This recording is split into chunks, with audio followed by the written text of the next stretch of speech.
que pensar más corporativamente en esta unción. En la estación carismática se le enseñaba mucho al pueblo a entrar en su herencia, pero nunca sobre la necesidad de edificarle una casa a Dios, una casa corporativa, un lugar donde todos podamos adorar juntos, donde no estemos divididos por denominaciones, por razas, por cultura, sino que no se enfocó tanto en eso, sino que se sectorizó mucho. Cada iglesia se encerró en sus cuatro paredes. La pandemia ayudó a que esto se abra un poco más, ¿no? A través de lo online, a través de YouTube, pero todavía seguimos con muchas de estas cuestiones de división. David estaba desesperado por edificar la casa de Dios, pero no Josué, no había esto en la unción de Josué. Miremos parte de la obra sin terminar del manto de Efraín, que está en Josué 16:10, que es lo que yo les decía antes, que la obra sin terminar o sin conquistar fue que ellos no conquistaron a los cananeos. Vencieron a muchos pueblos, pero no arrojaron al cananeo fuera de la tierra. Quiere decir que permitieron un espíritu incorrecto en medio de ellos por un tiempo que Dios no quería que estuvieran. Josué no tenía una mentalidad de establecimiento del reino, sino solamente estaba enfocado en la guerra, en el vencer. Dios para él era siempre ese varón de guerra que iba adelante a ayudarlos a poseer la tierra. Lo vemos más claramente en este relato que está en Josué 24 del 14 al 19. Parte de eso se los leí en la charla anterior, en la enseñanza anterior. Y luego al final del material van a poder leer un poco más esto que estaba hablando, que de alguna manera puede llegar a ser considerado un mito o concepto equivocado. El hecho de mi casa y yo serviremos a Jehová. No está mal, pero no es el todo. Yo no puedo conformarme, si soy un hombre de Dios, si soy alguien llamado para esta estación, para este nuevo tiempo, no puedo conformarme con que solo mi casa y yo sirvamos a Dios, porque mi casa y yo tiene que estar al servicio de algo más grande que es el reino. De hecho, Abraham dice que, ¿se acuerdan cuando estudiamos la clase de el hombre como maestro? Vimos el versículo que hablaba que Abraham mandaba a su casa delante de él. Cuando mandaba a su casa, mandaba a sus generaciones, no solo a su casa del aquí y ahora, no solo a su casa de lo que él tenía delante de él, sino a sus generaciones, porque no iba a poder edificar una nación solo con su casa, ¿sí? El establecimiento del reino y los principios del reino tenían que tocar a muchas personas para establecer toda una nación y no quedarse solamente con Isaac, Agar, que era la criada, o Sara, que era su esposa. Entonces estamos en una estación para pensar corporativamente y con una mentalidad de reino y no solo para salvar o pensar en el bienestar de nuestra familia. Aún en este voy a decir algo que por ahí puedo leer a algunos que me escuchen acá o online, lo voy a decir con cuidado, es mi percepción, puedo estar equivocado, creo que no estoy equivocado, pero también en este momento carismático se manifestó todo lo que fue confesión de fe, palabra de fe. Yo en este momento carismático armé una escuela muy enfocada en el movimiento de fe, que para mí el movimiento de fe es algo precioso que la iglesia tuvo y a mí me abrió los ojos de manera muy grande y me ayudó un montón de cosas en mi vida personal y ministerial, pero se desequilibró también. Todo era confesar y repetir y lo confesás y lo tenés y no nos enfocábamos en algo más integral que tenía que ver con un desarrollo de carácter de hombres de fe.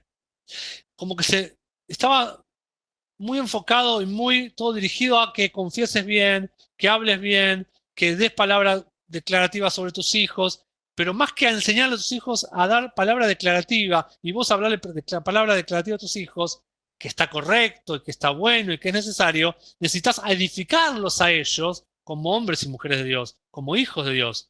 Y realmente viví muchas cosas fabulosas y crecí mucho. Yo más que nada, casi todo mi crecimiento en mi vida ministerial fue dentro del mover carismático hasta que conocí al doctor Beña en la estación apostólica y fui transformado por un montón de cuestiones fabulosas, presencia de Dios increíblemente, pero también me di cuenta que mi carácter no fue transformado y forjado y no tuve este luchar de Jacob con el ángel que ahora lo tengo que tener y ahora tengo que pasar por diferentes circunstancias del desierto, etcétera, etcétera, porque Dios quiere formar mi carácter. En esta estación apostólica Dios no está tan enfocado en los dones o en tus capacidades de servicio o en tus talentos de servicio como en la estación anterior. Dios está enfocado más en forjar tu carácter. En la estación anterior yo crecí entendiendo un montón de cuestiones de propósito, de dones, me desarrollé en un montón de áreas que fueron una bendición y me ayudaron a forjar y a desarrollar muchas cosas que hoy las uso, porque con mi esposa, por ejemplo, armamos todo lo que es las venidas del Dr. Ben, de su equipo, un montón de cosas que las aprendí, la mayoría de las cosas las aprendí en la estación anterior. Pero lo que tiene que ver con el carácter, hubo una falencia en eso. ¿Sí? Hubo algo que faltó o que no fue suficiente para lo que yo necesitaba y eso me llevó a buscar más de Dios y ahí pude conocer, como también contaba la pastora Gledy, que tuvo esa insatisfacción que la llevó a conocer a los pastores Alex y Vanessa como los enviados y descubrir en ellos que la ayudaron a transicionar en esta estación apostólica. Entonces, si bien es importante que Josué, como símbolo de manto de Efraín y movimientos carismáticos, tuviera esta revelación, la revelación de cuidar de su familia, de cuidar de sus cosas, y también la revelación de crecer en lo económico, de prosperar, meditarás en tus caminos día y noche y harás prosperar tu camino. Era importante una generación que se levante a prosperar, a crecer. También esto fue desbalanceado. Y acá está el punto que puede molestar a algunos, les decía antes, que también en esta estación carismática muchos prosperaron, pero muchos otros no. Y hubo una prosperidad en la cual muchos entendieron ciertos principios o usaron los principios para su propio beneficio, pero esto quedó incompleto porque más que ayudar a la gente a sembrar y vas a cosechar, que es verdad, necesitamos ayudar a la gente a que entienda el poder que hay. Como dice Deuteronomio, te voy a dar el poder para hacer riquezas. Y en esta estación carismática no nos enseñaron que hay un poder que está escondido dentro de nosotros para hacer riquezas. Pero eso no puede estar desmembrado de nuestro carácter como hombres y mujeres de Dios, de nuestra integridad y de nuestro crecer en una medida superior, ¿sí? En un establecimiento superior. Y eso es lo que hombres de Dios como el Dr. Ben, como el pastor Tinus, como el pastor Cuni, que no solo son excelentes en la cuestión de servicio, sino también muestran una excelencia en negocios y nos muestran que se puede conquistar desde otro lugar y se puede empoderar a la gente desde otro lugar, porque no se trata solo de sembrar y de recibir, porque cuando uno siembra cosecha, y es verdad, sino también de entender principios escondidos para crear riquezas. No es este el momento, pero hay instancias de la escuela, de las escuelas que han pasado y otras que vendrán, en las cuales estos enviados nos enseñan a tener secretos para crear riquezas, ¿sí? Si alguno habla inglés y se conecta con Shiloh, que es la iglesia de allá del Dr. Ben, ahora está enseñando justamente de eso, de economía de reino, de economía en finanzas, así que lo puede escuchar. No está todavía interpretado al español. Pero bueno, vamos a pasar de lleno al manto de unción de Judá. Vamos a leer Jueces 1, que dice de la siguiente manera. Aconteció después de la muerte de Josué que los hijos de Israel consultaron a Jehová diciendo: ¿quién de nosotros subirá primero a pelear entre los cananeos? Los dos libros comienzan igual. El libro de Josué comienza cuando muere Moisés y comienza el ministerio de Josué. Ahora muere Josué y comienza el ministerio de Caleb, o comienza a estar más en vigencia Caleb. Dijimos antes que dos estaciones no pueden estar en su máximo vigor sobre el planeta Tierra juntas. Una nación tiene que menguar y desaparecer para que otra crezca. Bien lo dijo Juan el Bautista. Es necesario que yo mengüe, pero que tú crezcas. Entonces, Juan el Bautista tuvo que desaparecer y hasta terminó mal Juan el Bautista, por otras cuestiones también, para que Jesús entre en auge. Cuando el ministerio de Juan el Bautista estaba en auge y fuerte, era la estación de Juan el Bautista haciendo como una antesala del reino que venía en las manos de Jesús. No estaba en auge el ministerio de Jesús. Tuvo que menguar el ministerio de Juan el Bautista como símbolo de menguar la estación preparatoria del reino para luego ver el reino de Dios en su plenitud en las manos de Jesús. Y acá lo mismo, desaparece de la escena Josué porque Dios le dijo, ya estás demasiado entrado en años y no has conquistado todo, entonces tu tiempo terminó. Comienza ahora en una estación, que es la estación de Caleb y de otros líderes, es la estación Judá. Y Judá es la estación de lo apostólico. ¿Cuál es el contexto? Entonces, Josué ha muerto y el pueblo quiere saber quién irá primero delante de ellos. ¿Para qué quiere el pueblo saber quién irá primero? Y porque les queda una tribu, les quedan unos enemigos, que son los cananeos. ¿Quién irá primero? Esta pregunta nunca está dirigida a otra tribu que no sea la de Judá. Judá es la tribu que va primero. Judá iba a la guerra primero. La pregunta estaba apuntada a encontrar quién tomaría la tarea de vencer a los cananeos.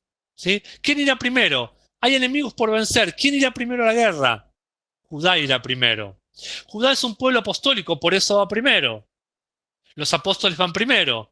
La comunidad apostólica, el remanente, como dijo la pastora Gledy, los remanentes que están bajo una cobertura apostólica van primero. El apóstol Pablo lo reafirma en 1 Corintios 12, versículo 28, diciendo, y aún nos puso Dios en la iglesia primeramente apóstoles. Luego en el libro de Efesios, cuando habla de los 5 ministerios, ¿cuál es el ministerio que está nombrado primero? Apóstoles. No porque los apóstoles sean más importantes, no porque sea una cuestión jerárquica, sino porque es una cuestión de orden. Ahí en 1 Corintios 12, 28, cuando dice primeramente apóstoles, primeramente es la palabra griega protón, que quiere decir primero en rango, primero en lugar, primero en tiempo. En rango, espacio, tiempo. Tienen que ir primero, porque los apóstoles aran la tierra. Los apóstoles tienen como una unción fares que abren camino, que traen y abren nuevas temporadas, nuevos moveres de Dios. Jueces 1:32 dice, y moró Aser entre los cananeos que habitaban en la tierra, pues no los arrojó. Seguían los cananeos ahí. Los cananeos eran enemigos que no habían sido conquistados por Josué, como dijimos antes. Cananeos son enemigos que no fueron vencidos durante el manto anterior, o la estación anterior, que era la de Efraín. Como les dije, uno de los significados de cananeos es fanatismo. Otro es mercaderes. Bastante fanatismo o celo competitivo por vencer vimos y todavía vemos en la estación carismática. Y mismo cuando entramos a la estación apostólica vemos que a veces nosotros mismos tenemos que vencer y cambiar eso de competir, de a ver quién es más. Yo tengo más miembros, yo tengo una mejor iglesia, un mejor templo, mi banda de música canta mejor. Todas esas cuestiones las vimos tristemente ocurrir entre líderes, entre pastores, entre cristianos, compararme con la iglesia de enfrente. Ojo, somos un reino, somos una familia global. Tenemos que gozarnos del avance de nuestro hermano, porque esa es una verdadera familia. Si no, seríamos una familia disfuncional.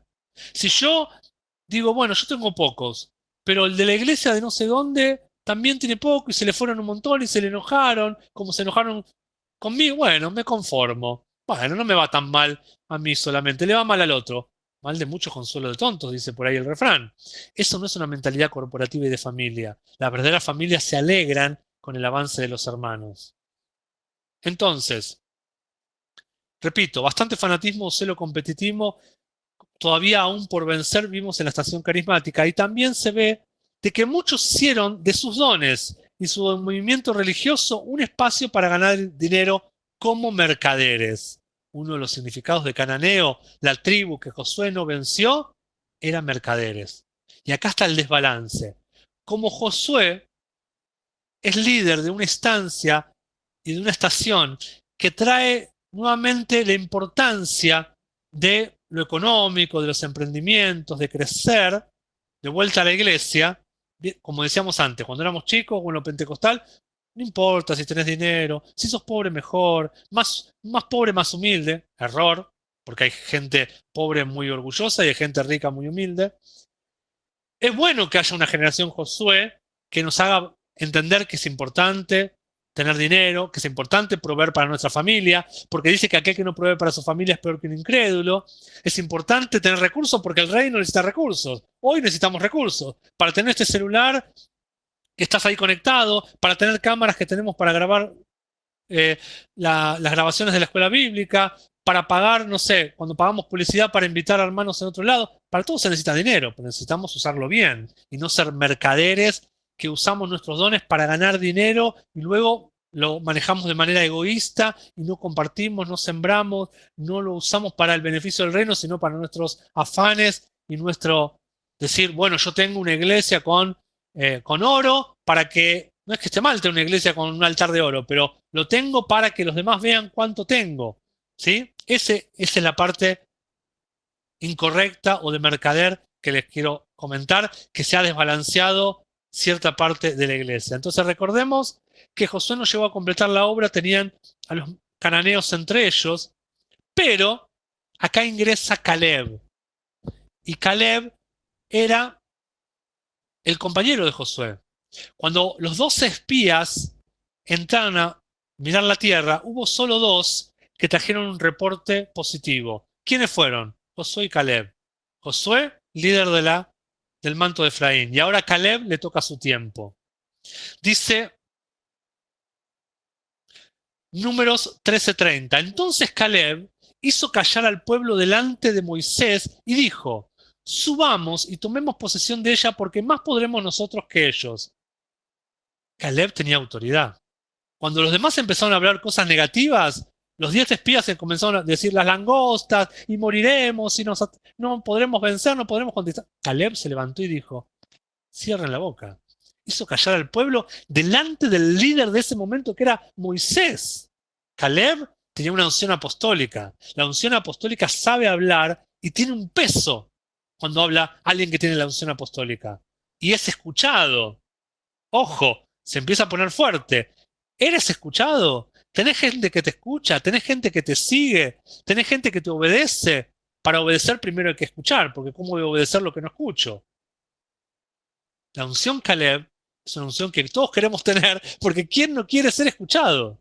Ojo, Caleb se levantó aún antes de su temporada, porque no era su estación todavía, aún delante de Moisés, y le dijo al pueblo, ¿cómo le dijo? Le dijo lo que dice en Números 13:30.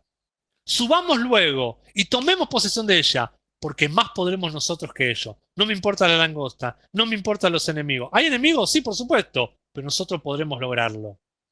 A causa de que en Caleb hubo otro espíritu, hubo un espíritu diferente al de los otros espías, su descendencia recibió esa recompensa de bendición. Solo Caleb y Josué pudieron entrar a la tierra prometida. Los otros se quedaron en el desierto por ser incrédulos. Números 14:30 dice, vosotros a la verdad no entraréis en la tierra, por lo cual alcé mi mano y juré que os haría habitar en ella, exceptuando a Caleb, hijo de Jefone, y a Josué, hijo de Nun. La generación que se levanta el día de hoy es una generación exceptuada, excepción, remanente. Es una generación que permanece firme y que no se ha contaminado con cuestiones de los mantos anteriores. Y si se ha contaminado o ha cometido errores, porque todos lo hemos cometido, hoy se quiere purificar. Hoy quiere que el Jordán la transforme, que el Jordán la lave y pasar limpios del otro lado. Y se quiere circuncidar. La generación Caleb está dispuesta a circuncidarse porque no quiere que nada de la carne le estorbe poseer la tierra. La generación Caleb es una generación de posesión. Si bien es importante entonces que Josué tuviera esta revelación, necesitamos entender que no fue completo lo que Josué nos dejó, pero sí Caleb completó lo que Josué inició. A Caleb le fue dada su parte entre los hijos de Judá. Dice el Salmo 78, versículo 67. Desechó la tienda de José y no escogió la tribu de Efraín, sino que escogió la tribu de Judá, el monte de Sión a la cual amó. Llegó un momento que Dios dijo, esta es la generación que va a traer los cielos sobre la tierra, esta es la generación que trae la nueva creación sobre la tierra. Este es el ADN que quiero. El ADN que quiero es Judá. Esta es lo que yo voy a preservar. La tribu de José, dice ahí el versículo de Salmo 75, 67 y 68, la tribu de José y la de Efraín fueron desechadas, pero Judá fue escogida. Y dice que este manto, el manto de Judá, es un cimiento para siempre, que está establecido para siempre. Aquellos que portan este manto deben demostrar un nivel alto de integridad. Miren esto, qué precioso.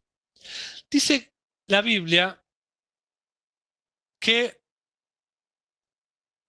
en la versión King James de Isaías 53:3 dice, ¿quién declarará su generación? Hay una generación que es la generación que inició Judá, que soltó este ADN, que soltó esta naturaleza nueva. Esa generación Judá, el profeta Isaías dice, ¿quién declarará su generación? ¿Qué quiere decir según el original esto? ¿Quién declarará su generación? Quiere decir, ¿quién podrá estudiar, analizar, comprender esta generación? Va a ser una generación, una raza, un pedigree tan especial que será difícil describirla. En Cristo somos esa última generación. El manto de Judá establecerá esta generación sobre la tierra. No hay necesidad de otro manto. No hay necesidad de otra visitación. No hay necesidad de otro mover espiritual. Esta generación que está arropada del manto Judá, la podemos llamar también la generación Cristo. Y es tremendo que el profeta Isaías se pregunte quién podrá estudiarla. En el libro de Mateo empieza con una genealogía. Y con esto voy a terminar. Me voy a ir un poco del apunte, aunque está en el apunte lo que voy a decir, lo voy a decir con mis propias palabras.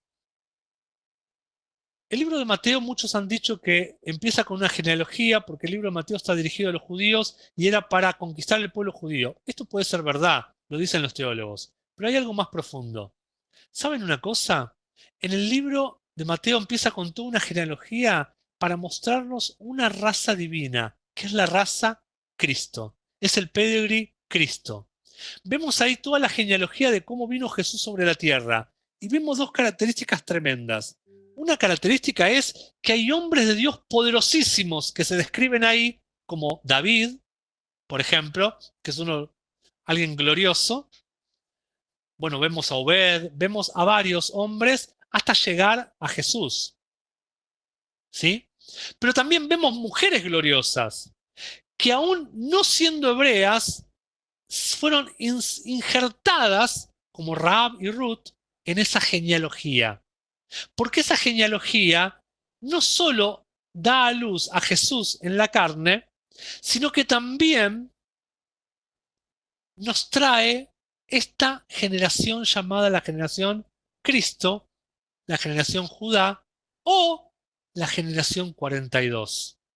Ahí vieron los campamentos de jóvenes que hacemos con la gente que estamos vinculados, con la gente de Chile, que se llama generación 42. ¿Qué es la generación 42? La generación 42 es la que Dios está levantando en este tiempo, en este remanente. Es la generación que tiene el manto de Judá. La generación 42 es la generación Cristo. Si ustedes cuentan, ahí en la genealogía de Mateo, es tremendo porque en ninguna otra genealogía hay mujeres. En esta hay mujeres. O sea que esta genealogía no valora solamente a los hombres como el pentecostalismo, que muchas veces solamente le da lugar a los hombres. Calle la mujer y la mujer tiene que estar en otro lugar o en la casa, etc. No, en esta nueva generación, en esta nueva genealogía hay hombres y mujeres. Está Ruth, está Rahab. Y hay gente aún que no es hebrea, como el ejemplo de ellas dos. Esta es la generación, la genealogía Cristo. Ya estamos terminando. Denme 1 o 2 minutos más y concluimos. Si ustedes leen, no lo voy a leer ahora, pero detenidamente cuando lean el manual van a leer el relato de Mateo capítulo 1, le va a mostrar que está dividido por grupos de 14. Cuando ustedes suman los grupos de 14, les va a dar el número 41. Jesús está en el lugar 41. Luego está la generación 42, pero no hay nadie, porque Jesús no tuvo hijos naturales, Jesús no fue padre natural, pero sí Jesús dio a luz esta generación o esta simiente llamada Cristo o llamada generación 42. Y hay otra cuestión matemática linda como simbología para entender. Podemos también llegar al número 42 por medio de multiplicar el número 6, que es el número de hombre, con el número 7, que es el número de lo perfecto, de lo de Dios, de lo divino. Al multiplicar 6 por 7, en mi matemática argentina da 42, y creo que para todos da lo mismo. ¿Qué es 42? La generación 42, la generación Cristo. Hay un manto de Judá que se levanta a edificar, a levantar esta generación 42. Este manto de Judá es algo precioso, lo que sucede. Vayan diferentes instancias en el manual, ya me tengo que despedir, pero van a ver cómo está el estudio más detallado. Por ejemplo, Judá no era como cualquier otro. Judá, por ejemplo, cuando estaban intentando matar a José, Judá fue uno de los que fue quien se levantó a convencerlo de que no lo maten y los hermanos le obedecieron.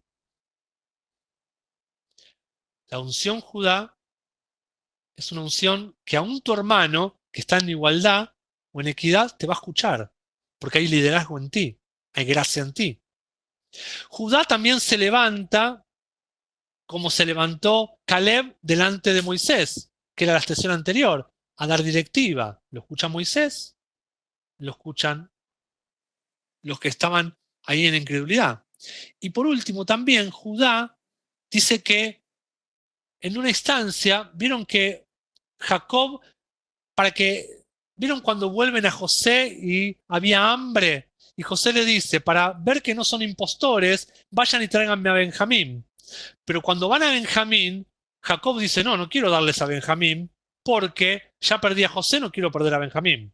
En la primera instancia se rehúsa a darlo a Benjamín, pero en la segunda instancia es Judá el que lo convence a su padre Jacob a que envíe a Benjamín. O sea que la unción Judá hasta aún tiene un lugar en el corazón del padre para que lo escuche y le muestre por qué es bueno tomar cierta decisión.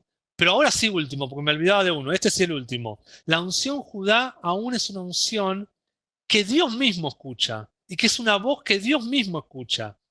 Porque aún Judá dice que, por ejemplo, en Génesis 44:14, ante sus hermanos de la casa de José los escucharon. Luego también en el 46:28 dice, envió Jacob a Judá delante de sí a José para que le viniese a ver en Gosén y llegaron a la tierra de Gosén. Gracias a Judá llegaron a una tierra de abundancia que es la tierra de Gosén. Quiero dejarles este último versículo para cerrar. Dice de la siguiente manera: cachorro de león, Judá, de la presa subiste, hijo mío, se encorvó y se echó como un león. Génesis 49:9. Judá es como un león. ¿Por qué? Porque el león no retrocede. El león tiene autoridad. El león inspira hasta sentado.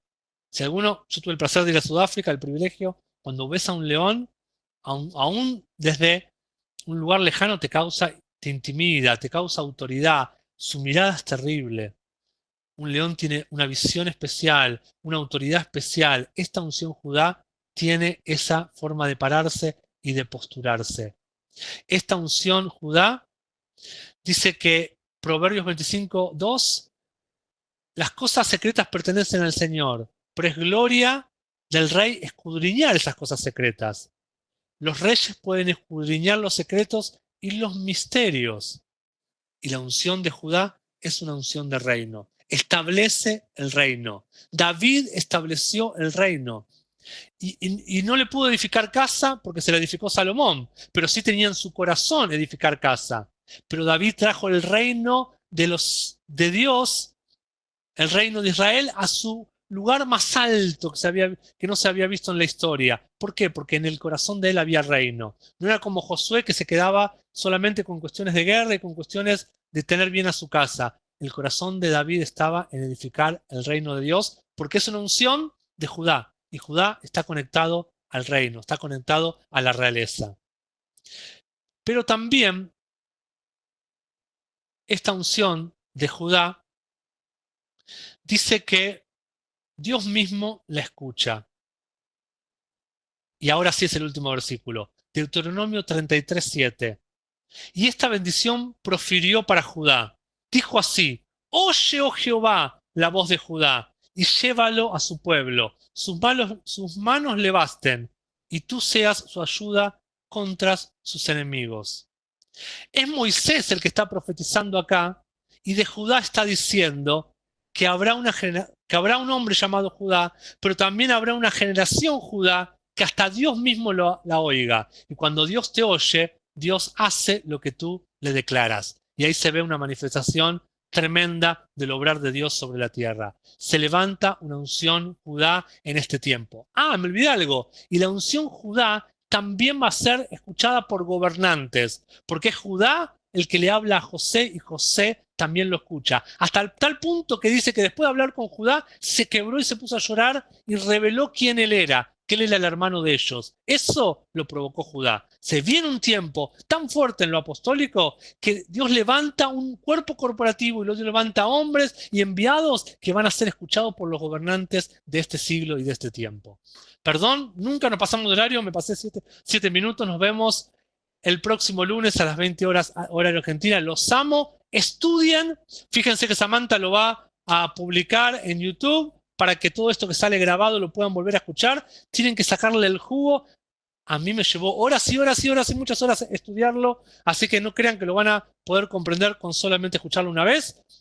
Necesitamos que sea esto parte de nuestro ADN, esta unción y este manto Judá. Y les prometo, no sé si este año o el año que viene, estudiar aún más de esta unción tan tremenda llamada Judá. Los amamos, nos vemos el lunes próximo.